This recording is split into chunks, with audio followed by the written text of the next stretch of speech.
Hey, what a bizarre game. Let's talk about it, shall we? Penguins fall to the Hurricanes. That part isn't bizarre. We've seen that before, including already once this season. Final score 5-1. But the Penguins, if you didn't see the game and you just looked at the box score, you'd be like, yeah, same old game. But actually, if you look just beyond even the score line, you'd realize that the Penguins had control of this game for much of the game, had control of the puck, had many more shots than the Hurricanes for the majority of this one, and still ended up losing. Goaltending battle certainly went the way of the Hurricanes, but also a couple of glaring errors. Well, from one guy, Erik Karlsson, who typically does that. We're getting used to that quite often. But some other guys, like Lars Eller, who was on the goal for or on the ice for 3 goals against, not used to seeing that. So some steady guys, some not so steady guys slipping up, and those big defensive mistakes continue to haunt the Penguins. And like I mentioned, Pyotr Kochetkov better than Alex Nedeljkovic when it came to the goalie versus goalie confrontation, which it often does in the sport of hockey. And the Hurricanes skate away with their 10th win in 12 games this year. They're 10-2. The Penguins dropped to 5-8-2 and 0-1-1 on this Metro Division road trip, which wraps up tomorrow night at Washington, and the Capitals are off to a hot start. So doesn't figure to get any easier, especially with the travel, short travel, but in particular, the fact that the Penguins have played tonight and the Capitals are sitting at home waiting for them. So besides that, everything went well for the Penguins tonight. Blake Lizotte scores the lone goal.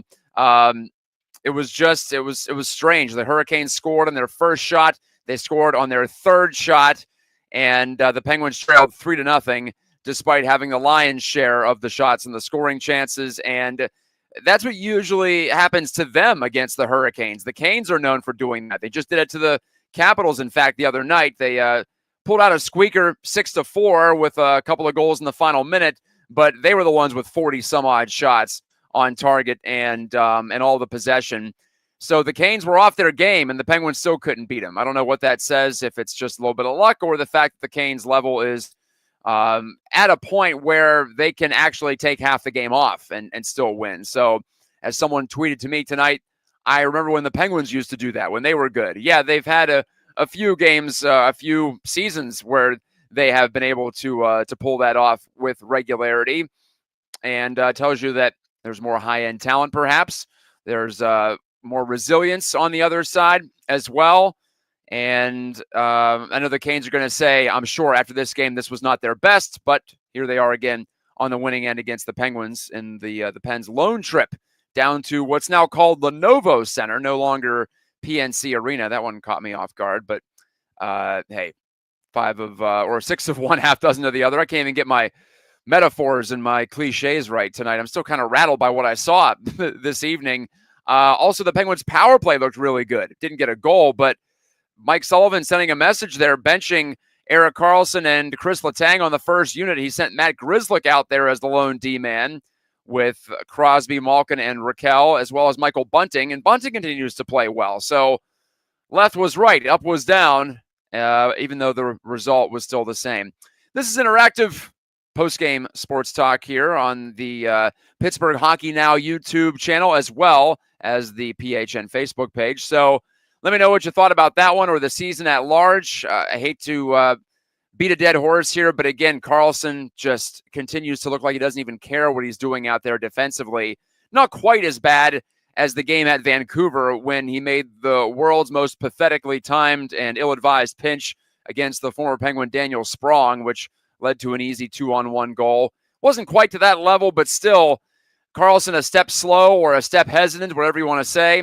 And it just struck me that this is not the type of player who's going to age gracefully either. So I don't think it's going to get any better unless all of a sudden he decides to be a lot more, I don't want to say conservative. I don't want him to play conservative because he still has prodigious skill and he's still a pretty darn good skater.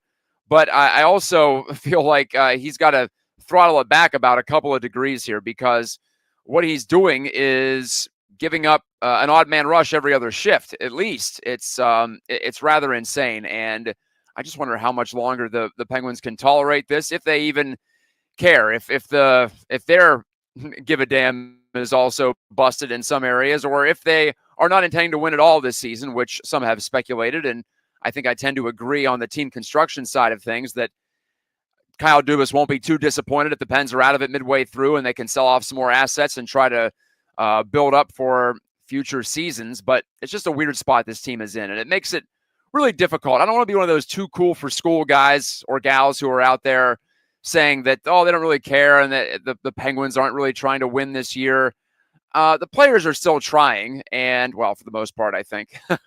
The coaches are still trying to grind out points and victories. Sullivan's already made a dozen changes this year.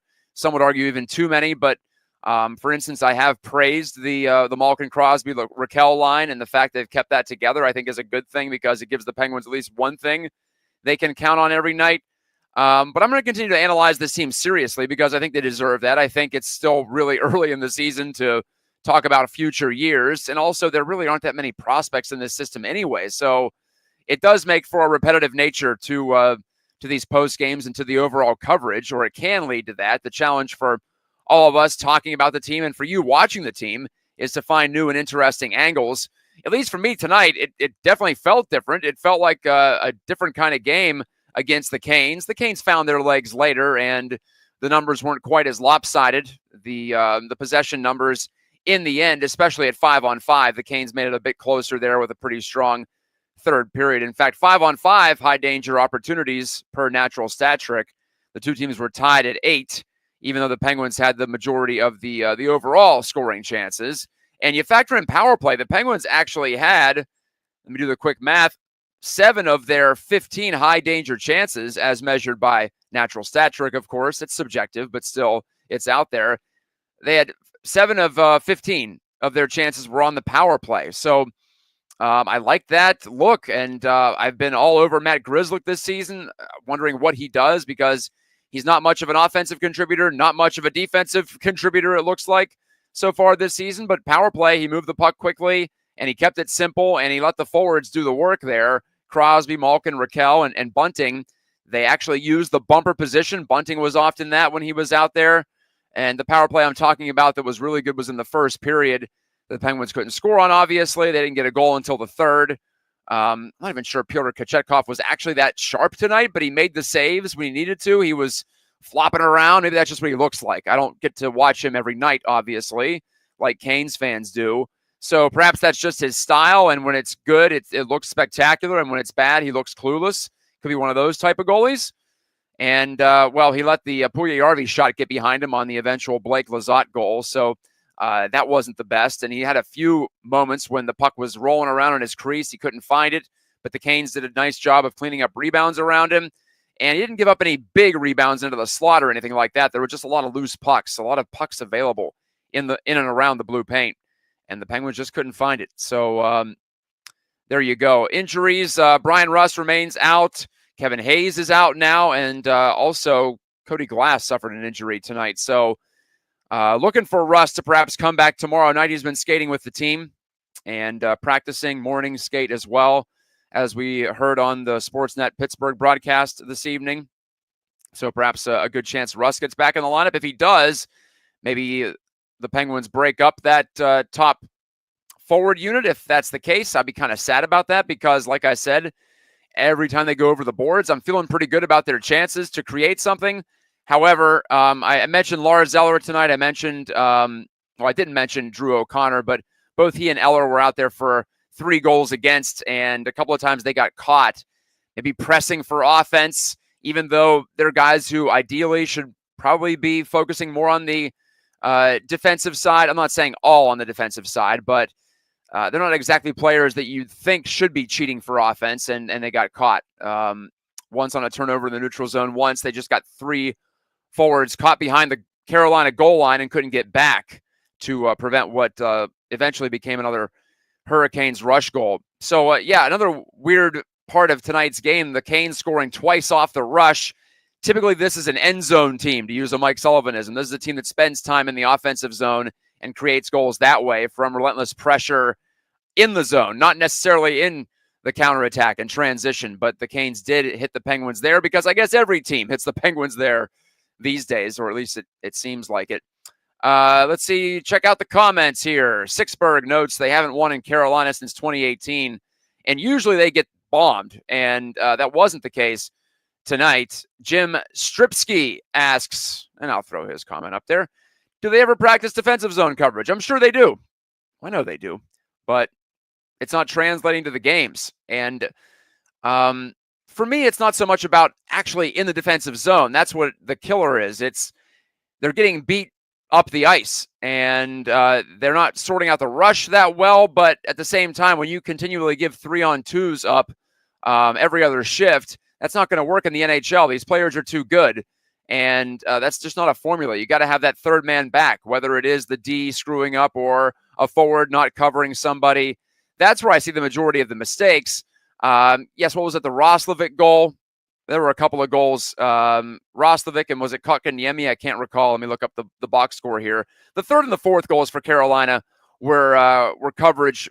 Well, maybe not mistakes necessarily. Actually, it was Roslovic in the second period, the one I'm thinking about, where the pass goes right through the middle of the ice. That one probably shouldn't happen, but also I'm not sure Roslovic should be expected to score from that angle either. So might put that one on Nedeljkovic. Jacob Slavin scores on a point shot. Robinson, at that point, the game's over.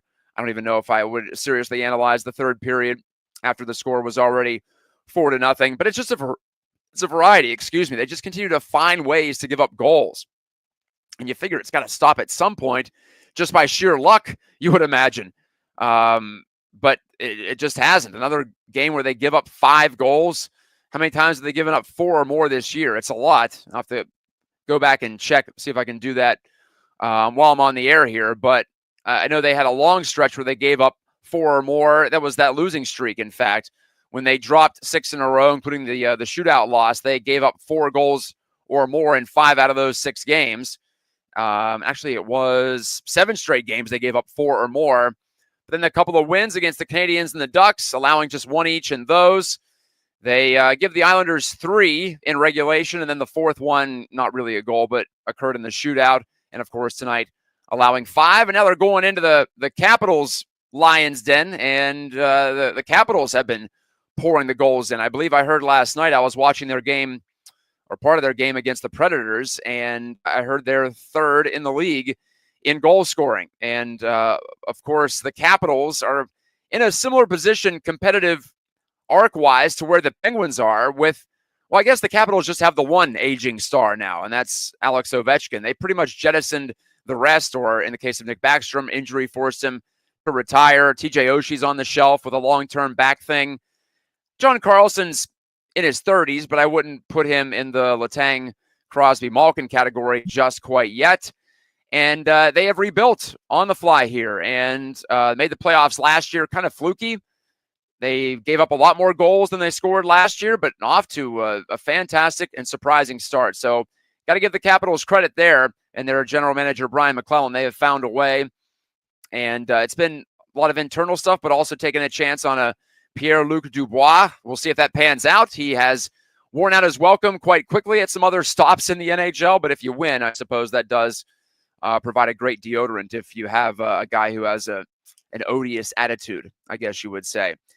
Sixberg asks, who do they trade if this continues? Yeah, I was thinking about that too. I have thought about that a few times this year. We've had the opportunity to ponder that late in some games this season already. I would like to think Raquel, but the contract is still rather onerous there. Speaking of onerous contracts, I don't think you'll be able to move Erik Karlsson either. Lars Eller seems like the prime candidate. That's at least what I'm thinking. I think they were hoping Matt Grzelcyk would have a bounce-back season. He has really not, outside of some decent play on the power play tonight. Every time I've noticed him this season, it's been for bad reasons. Pettersson, that's where I go as well. I think he might be the primary trade chip. They would miss him on the back end, but as we've seen this year too, he makes his share of mistakes, and maybe he's playing a little bit too much. I don't think he's a top pairing defenseman, and I don't think it's also fair to blame him for a lot of the times he's cleaning up the messes that Erik Karlsson and sometimes Chris Letang are making. Hasn't been paired with Letang as much, but the all-Swedish pairing often leaves Pettersson out to dry, and he's the last guy back. So I try to temper my criticism of Pettersson in that regard. I think he will be valuable, and I think he will be traded at some point this year. Yeah, Sixberg mentions he or she, envious of how the Capitals have retooled quote unquote the correct way. Well, I think they got a little bit lucky too, because like I said, Backstrom, maybe they would have kept him longer if his hips didn't go bad on him and he had to just call it quits, because he is in that Crosby, Malkin, Letang age bracket. And sometimes you get fortunate and sometimes you're forced into rebuilding earlier than you might want to. The Caps missed the playoffs a couple of years. They were back in it last year. Got destroyed by the Rangers in the first round, but better than the Penguins could say. They've sat it out, of course, for 2 straight years. Norvell thinks Friday is going to be a massacre.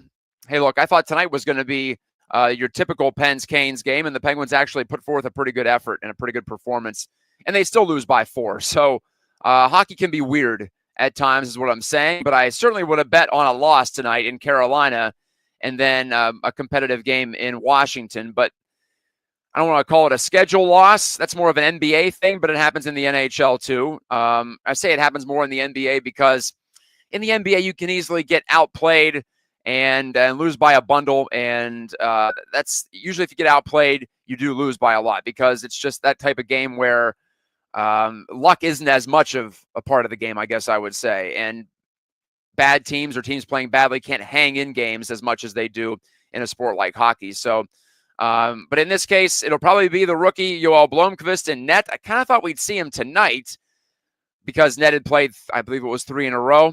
And I suppose Sullivan didn't want to take him out of the net after he had put together some solid performances. Tonight, I'd give him maybe a C. I don't think it was necessarily the worst I've ever seen him play. It wasn't the best, certainly, either. Kind of in that in-between spot. And you'd love to get a save, say, on that Roslovic shot I'm thinking about to keep it 2-0. Once it becomes 3-0, it becomes almost impossible against a strong Canes team that was just waking up. You'd hope at that point you'd be up by a couple of goals as the Canes were just starting to get their game together. But in the case of tonight, it was the opposite way around. Yeah, let's go to a little bit of a positive here, and I already touched on this. Jay Biz with the Money Menzel avatar. He says, I thought the power play looked better without Carlson and Letang. Yeah, that was promising and maybe an opportunity to do something different personnel-wise on the power play.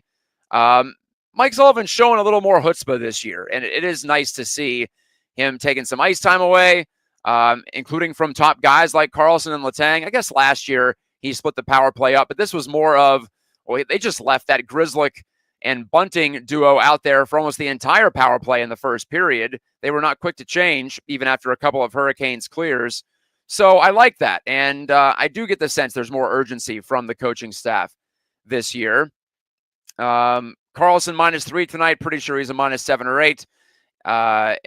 He deserves whatever minus he is, he deserves it this year, because like I said, making just complete bonehead mistakes. And the difference between Carlson and Letang for me is that Letang makes mistakes, but for me, it's easier to forgive because you can tell he cares about getting back on defense. He cares that he makes these mistakes. Maybe he's just more of a fiery personality. I know he is, and he has always been that way, but I do like that. And I don't like the whole shrug it off mentality of Erik Karlsson. I don't know if he thinks he's actually playing well or he's just trying to cover up for something, for a lack of confidence at the moment, just trying to fake it until he makes it. But he's not making it. He had a couple of decent games recently, but those were against bad teams.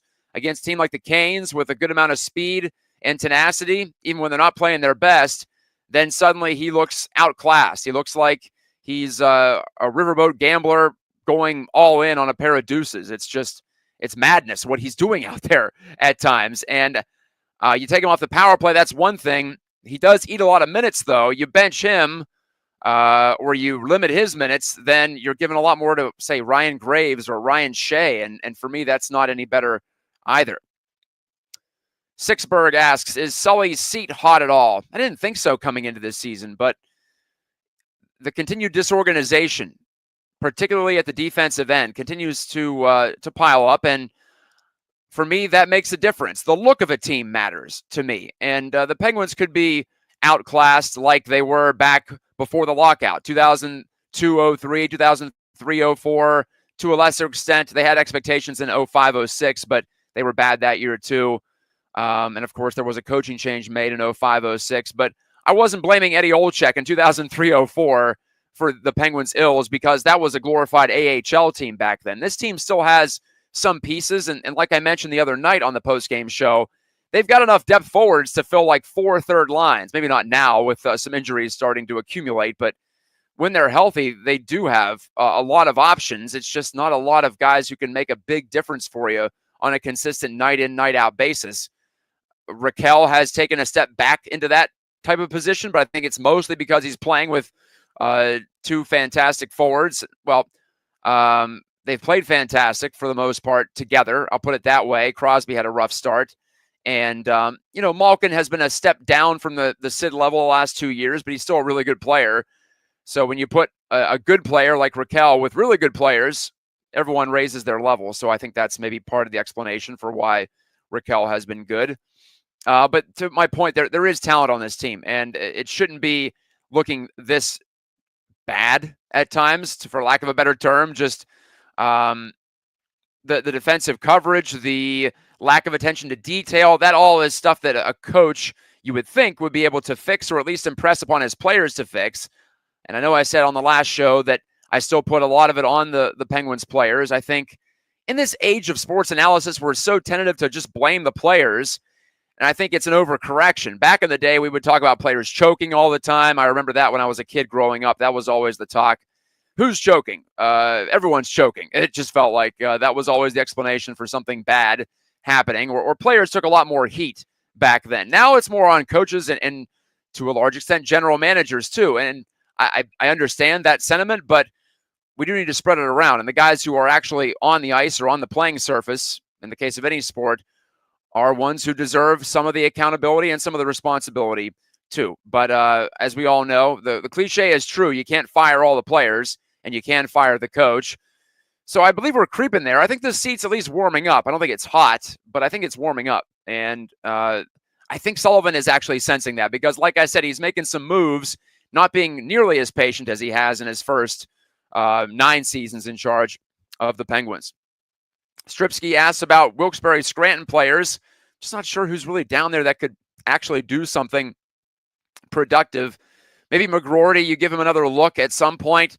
He continues to work hard, even though the points aren't coming for him in the AHL. But for me, it's more about making sure a guy like McGroarty develops properly. And you don't want to bring him up, send him back down. You want him to get into a rhythm and a flow in pro hockey. At least I do.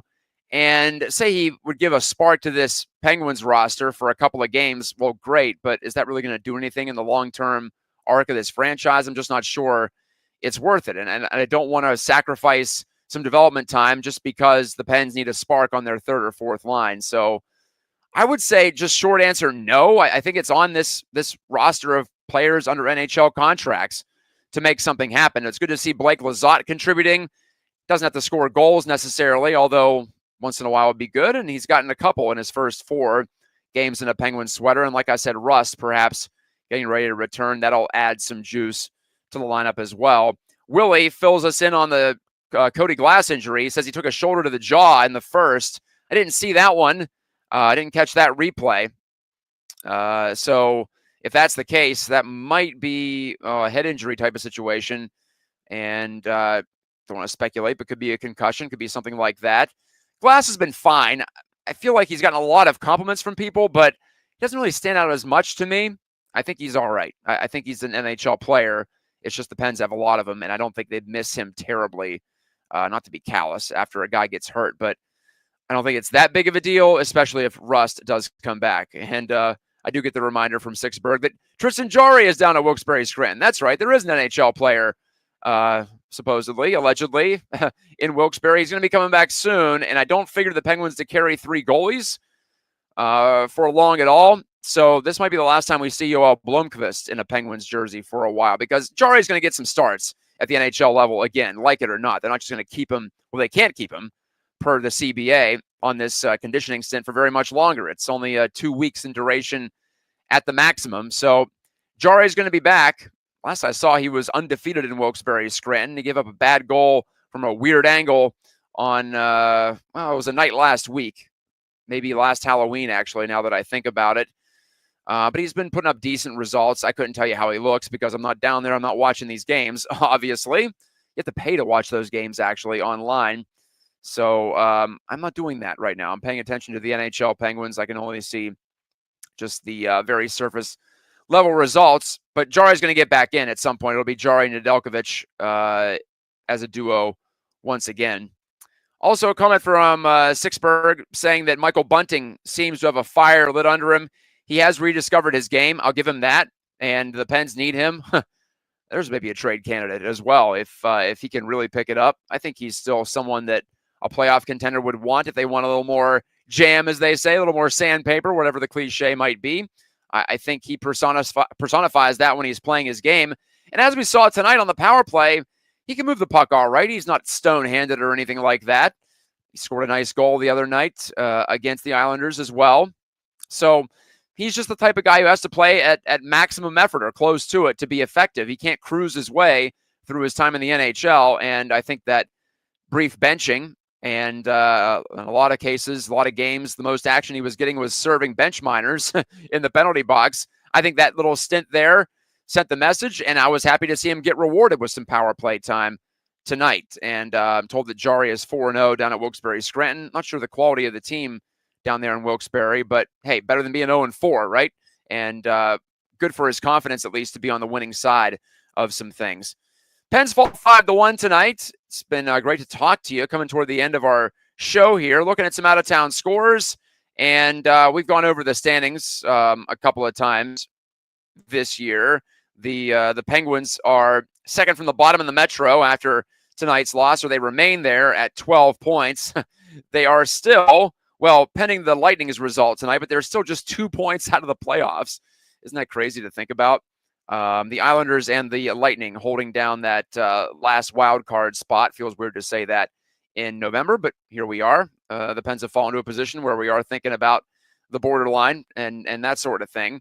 But the middle of the East is so jammed that no teams have separated themselves by much, with the exception of the Panthers, the Hurricanes, I'd say the Devils, although they have 16 games played, more than anybody else in the league. The Devils are tied with the Canes on 20 points at the top of the Metro, and the Capitals are just 2 points back at 18. The Panthers lead the East at 21 points. Philadelphia and Tampa Bay, they're going to a shootout currently on ESPN Plus. If you want to check that one out, that's in Tampa. Utah leads St. Louis 2-1. Dallas up over Chicago 2-0. Let's look at some finals. The Islanders win. They beat the Senators tonight 4-2. That's a bonanza of goals for the Islanders. Boston beats Calgary in overtime. The Bruins trying to shake off their early season doldrums. Devils beat the Canadiens. Another loss for Montreal. Speaking of hot seats, they're talking about Marty St. Louis up there. I'm not sure I would see that. I wasn't sure expectations should be that high for the Habs this year, but it is a high-pressure environment, certainly in Canada and certainly in Toronto and Montreal at all times.